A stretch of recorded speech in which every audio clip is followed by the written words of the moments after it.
আচ্ছা, আমরা এই যে পাওয়ারের যে বিষয়ের অঙ্কগুলো আমরা দেখাচ্ছিলাম, আমরা square, cube, to the power 4, to the power 5, to the power 6 প্রত্যেকটা দেখেছি। কিন্তু টু দি পাওয়ার 5 এর সময় আমরা কি শিখিয়েছিলাম? বিজোড় সংখ্যা।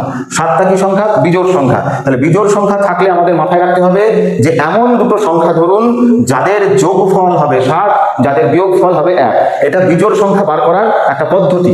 তাহলে এমন কি সংখ্যা যোগ করলে 7 হয়? না 4 আর 3 যোগ করলে 7 হয় এবং 4 থেকে 3 বাদ দিলে 1 হয়। এটা মাথায় রাখতে হবে যে যোগফল ওই সংখ্যাটা হবে এবং বিয়োগফল 1 হবে। তার মানে আমাদের কি বোঝাচ্ছে? না টু দি পাওয়ার 4 এবং টু দি পাওয়ার কিউবের নিয়ম একই হচ্ছে।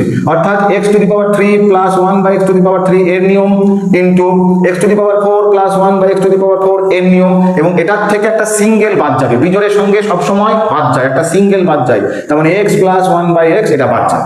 এইবার কিউবের নিয়ম আমরা কি জানি? কিউবের নিয়ম হচ্ছে x এর কিউব মাইনাস 3x ইনটু 4 এর নিয়ম আমরা কি জানি? না 4টা কার ডবল? 2 এর ডবল, অর্থাৎ স্কয়ারের ডবল। তাহলে স্কয়ারের যে নিয়ম সেটা কি ছিল? x square minus 2। এই টোটালটার হোল স্কয়ার মাইনাস 2 করলেই আমি কি পেয়ে যাব? না 4 এর নিয়মটা পেয়ে যাব আমরা। এবং তার থেকে একটা সিঙ্গেল বাদ যাবে। সিঙ্গেলের মান কত? না 3 বাদ যাবে। তাহলে এখান থেকে আমরা এই যে x, যেখানে যেখানে x বসে আছে সেখানে সেখানে নিজস্ব মানটা অর্থাৎ 3টা বসবে।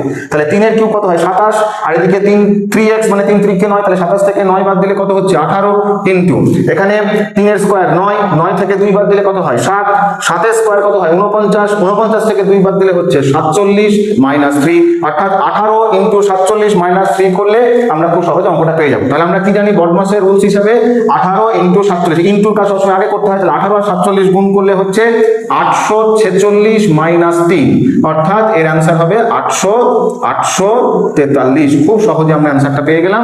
ঠিক এরকম ভাবে নিচে একটা অঙ্ক দেওয়া আছে, এটা করার চেষ্টা করুন। এবং এই প্রত্যেকটা অঙ্ক হচ্ছে প্রতিযোগিতামূলক পরীক্ষার জন্য খুবই ইম্পর্টেন্ট।